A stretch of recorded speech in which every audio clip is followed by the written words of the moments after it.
What the hell is Sony doing? I was streaming Rhythm Heaven Groove this morning, and I got the alert that Nick posted a video on our channel about Sony stopping selling physical discs of games in 2028, January of 2028. Pretty much as soon as they can, they're ending physical production. I almost didn't believe it at first. I'm like, is Nick right about this? I hope we have a good source. And yeah, it's Sony itself, of course. I was just that mind blown by this news today that Sony is ending physical production of discs. I couldn't even process it. So I had to discuss this with Zach and Don here because I'm in shock. Are you guys in shock too? Am I alone on this? I'm more pissed than shocked, to be honest. I was pretty shocked myself. This just dropping on a random Wednesday morning. It just came out of nowhere, and lots of thoughts. This is the kind of news usually drop at the end of the week, but now, we got plenty of time to discuss it. People like to bury bad news in the weekend, so I guess props to Sony for not burying it, but in any case, just so people understand fully, just to reiterate, Sony is ceasing production of physical games in 2028 January, which there will still be digital versions available in stores, they say, but you won't be getting a physical disc anymore. Presumably, it'll just be a digital code you'll be getting in the box. And then they're also closing down the PSN shops or PS3 and Vita, I believe starting this year and next year in some territories. Meaning, yeah, that's going away too. That sucks by itself, but this physical news is the bigger deal by far. And I just can't get over it because so here's the thing. For me, honestly, it doesn't impact me that much directly. I have not bought a physical game in a long time, outside of a handful of exceptions. I buy almost exclusively digital these days. But I'm still upset like Dawn because this is bad for any number of reasons. One, it removes options from us. Like even with me not buying them physically, it still benefits me in that with there being a robust ecosystem for buying games that encourages sales from other manufacturers. It might even encourage sales from Sony directly on the PSN store, knowing they have to compete with storefronts. But now that's gonna be less of a factor. And then there's the fact that preservation, of course, like that's going out the window. Like this is gonna give Sony even more control. And on the balls Sony has on the heels of the news of them removing 200 movies from people's libraries that people have bought, and that's just gone. You get no refund or anything as far as we're aware. Like that's crazy. There's even more reasons, but I could go on for a while. But yeah, what do you guys think? So games are a commitment. It's not like a movie that you can easily flip between. That's why to me Game Pass also doesn't work. Games are a commitment you spend like maybe 40, 50 hours on. In some cases, maybe you spend 10 hours and you feel fulfilled. My main issue is that you can only buy a game digitally. Like you cannot wait for a deal. Right. Like first party, regardless if it's Sony, Microsoft or Nintendo, they barely go on sale as is. And basically, consumer law has also not sneaked up in a way where you can basically withdraw or send a game back that you don't like. You can do on Steam. That's not possible on consoles. You're basically stuck with what you got. Right. And that having the only option, I think is sincerely a bad idea. Yeah. I mean, we can resell the games. Like if you get, if you're done with the game, you can't resell it. You can't buy used games now. Like they just won't exist anymore. But Zach, what do you make of all this? Yeah, Andre, I'm in the same boat as you. I haven't bought a physical game since 2020. I think the last one I bought was like a collector's edition for a game, so it inherently came with the physical version. So this news technically doesn't affect me as much as it affects others, but yeah, it sucks. This is removing options for players. This is removing the option to be able to share games, to be able to resell games. That's something that's inherently valuable to physical consumers, and now it's seemingly just gone. I think the sharing aspect is extra interesting because that's generally been my experience with physical games the last few years is while I haven't bought physical games, I have had friends that do buy physical, and they've lent me games numerous times to be able to play them. Specifically Sony games. The recent God of War Ragnarok, I didn't buy Ragnarok, but Nick actually lent it to me, and that was how I was able to play it.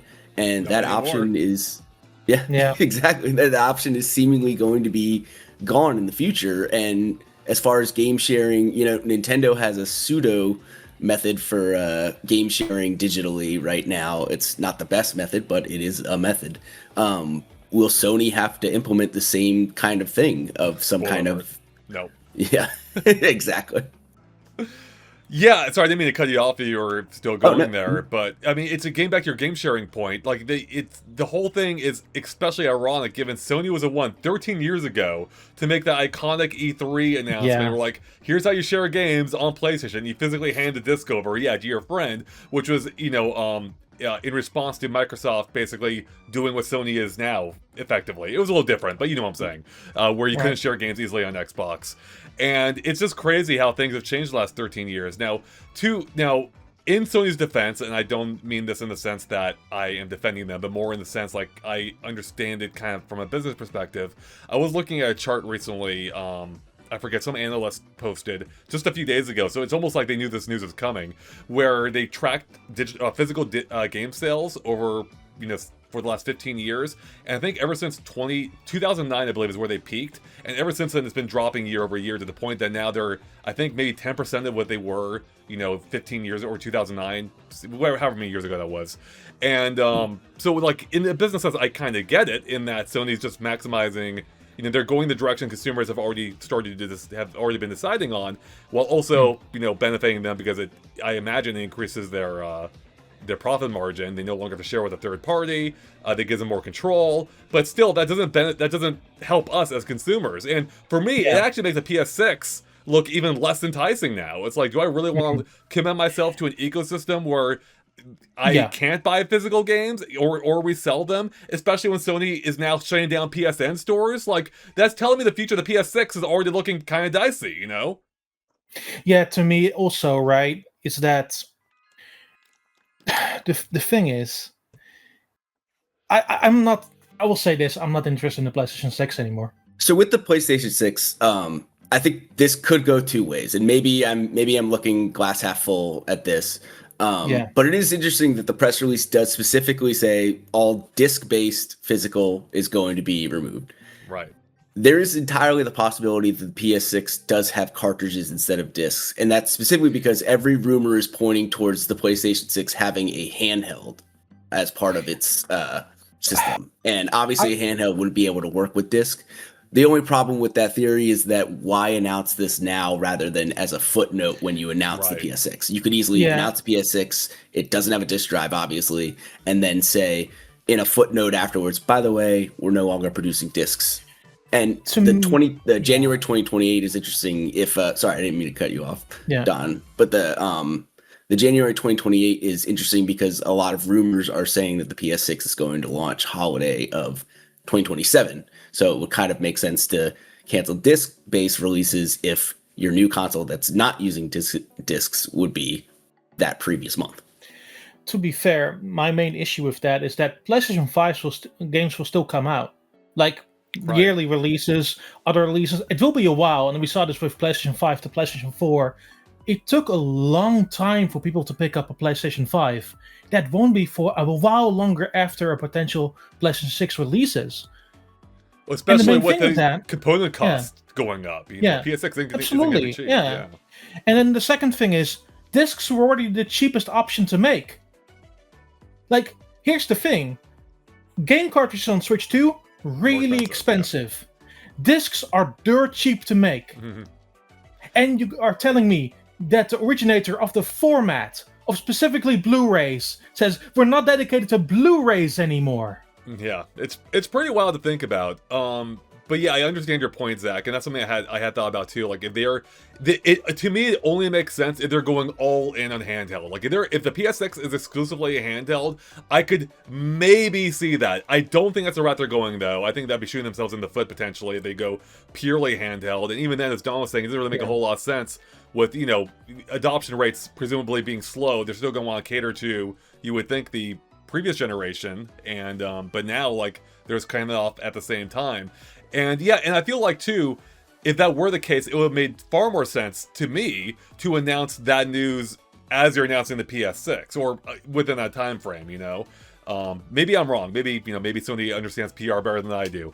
In any case, yeah, I think what this suggests to me is if there is a handle coming, which I assume there is, it's going to be purely digital only. The only people who have experimented with a digital only console are Microsoft and Sony with the PSP Go. This is just shocking news. Like, it's concerning the direction the industry is heading in, I suppose, because one could arguably say that Nintendo kind of got things rolling with the game key cards, but game key cards are still better than this. At least that's a physical product. You can still share it with your friends. You can even resell them. Granted, I don't know what the resale market is on those. In any case, like, they still function as, by and large, physical games, except until the servers shut down eventually.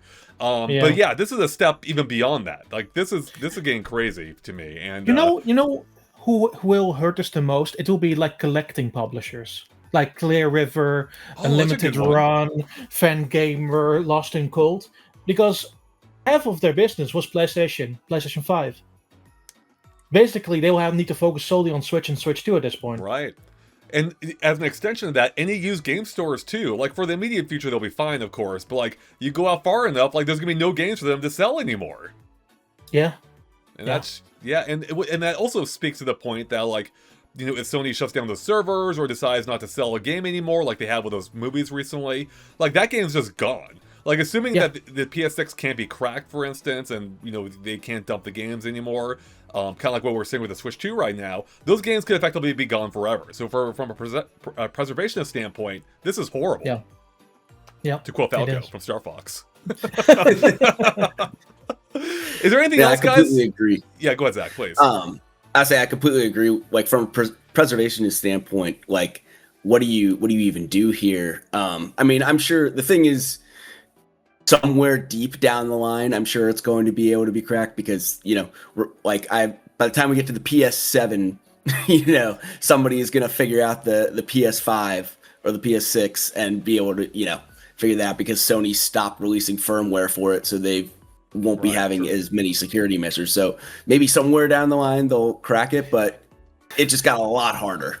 Like, you say that they released a firmware update for PlayStation 3 last year. Oh my god, that is true. That's pretty crazy. Yeah, this news, it is shocking. I mean, bird's eye view, you understand why PlayStation is doing this, like, with the diminishing number of people buying physical on top of the cost of physical to them. It's not just that a lot of people are like, oh, it costs nothing to make the disc, it costs nothing to make the box. That's not really the big cost to these publishers. It's really the shipping which costs them. Shipping, especially right now, is incredibly expensive, especially if you're shipping large quantities of something. And so that's where they're spending a ton of their money, and getting all those games to retailers is what's been the real material cost for them. So I get it. It is costing them a lot, but it's something that's been so integral to your medium for so long. Another thing, a point I want to make: what is the barrier to entry for a regular consumer? Because, like, if your games are solely digital, how savvy are they to buy games from a digital store? It's hard to say, because you would imagine gaming audiences, at least like most people getting into games for the first time, tend to be younger, I would say, and younger audiences are pretty familiar with getting things from a digital store. I mean, I would imagine iPad kids grow up to be PlayStation kids, and every iPad thing you download is just from a digital store. So from that standpoint, I see it kind of working that way. It becomes a little bit of the slippery slope of, do you let your child with your credit card let you on a digital storefront? Yeah, I mean, they would definitely need. Yeah, they would definitely need to make sure that those parental controls are easy to access. But we've already seen people, like, in the past, like, my kid spent $1,000 on my iPad or whatever, which, but I think, I think two things, as Zach was saying, like, with how, with smartphones and digital shops already on those, the iOS store, for instance, people have already become accustomed to buying digitally.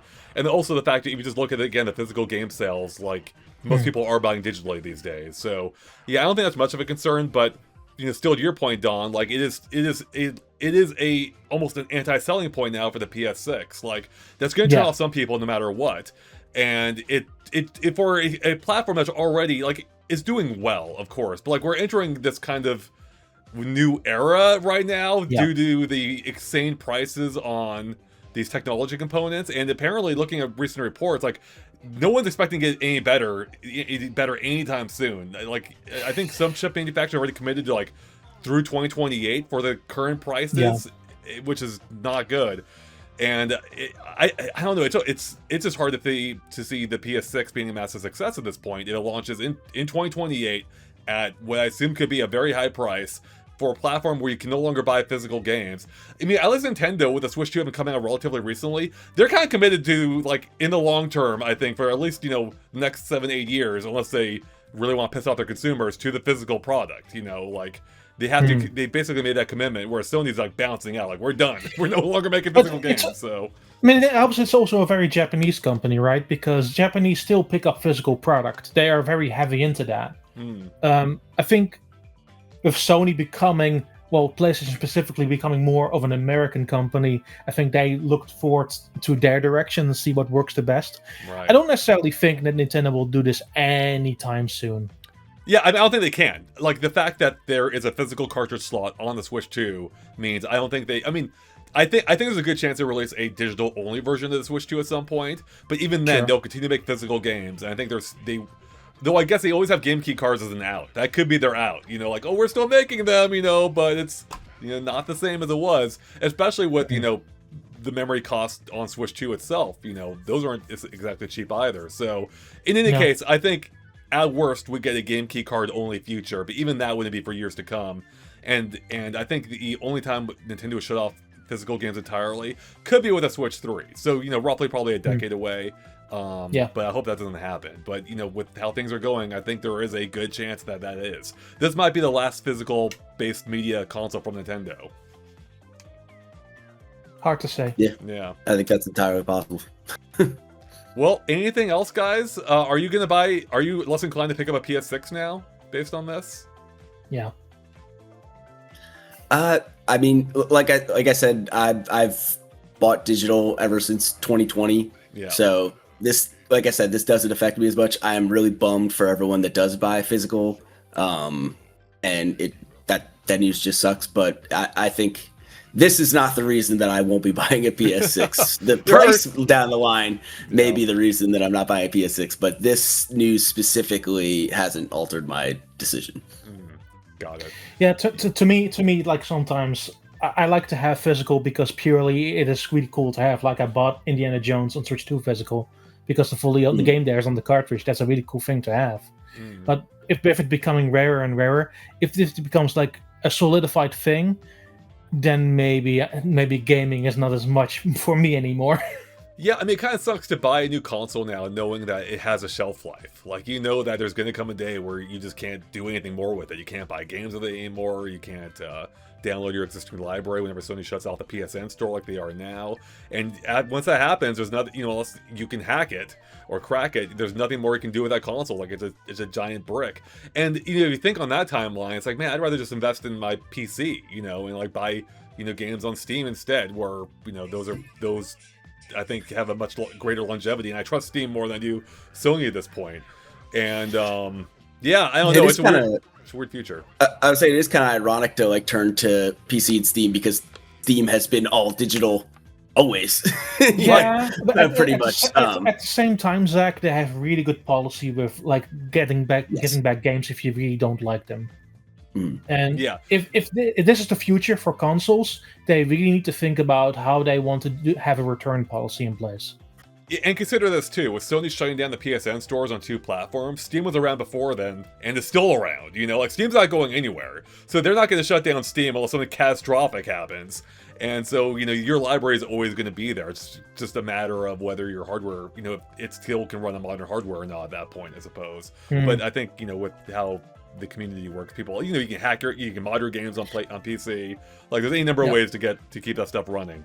So yeah, and plus, you know, what the component costs too. Again, we don't know what the PSX is going to cost, but like at this point, I'd much rather just invest that in my PC. Though again, PC costs could be insane too. So we have no idea what's going to happen. But crazy times. These are crazy times. And if anything, I think Nintendo may be the biggest beneficiary right now in that this is, you know, there's a good news for Nintendo. They have a platform that's doing well, that's still selling well, and it supports physical products, and it's poised to continue to do well, even in, I would think, in light of the PS6 and beyond. So, it sure isn't Microsoft right now, even though they could do the funniest thing at the moment. Yes, they could! And they made their own, like, here's how to share games on Xbox Helix, you know? That'd be so good. Yeah. Right. Oh, man. Chat. Nick, Don, or not, I'm sorry. Man, I got up a few hours ago. I had like 4 hours of sleep. Then I wake up for the freaking Mario Kart announcement. But Zach, Don, any final points you want to bring up before we wrap it up here? I think we discussed everything, basically. Yeah. Yeah, agreed. It sucks. It sucks. Chat, that's all we got for you. Let us know in the comments below what you think. Do you agree with us? Is there any points we're missing? Are you afraid for the PS6 and the future of gaming in general? On that note, everyone, thanks for watching. We'll catch you later. Bye.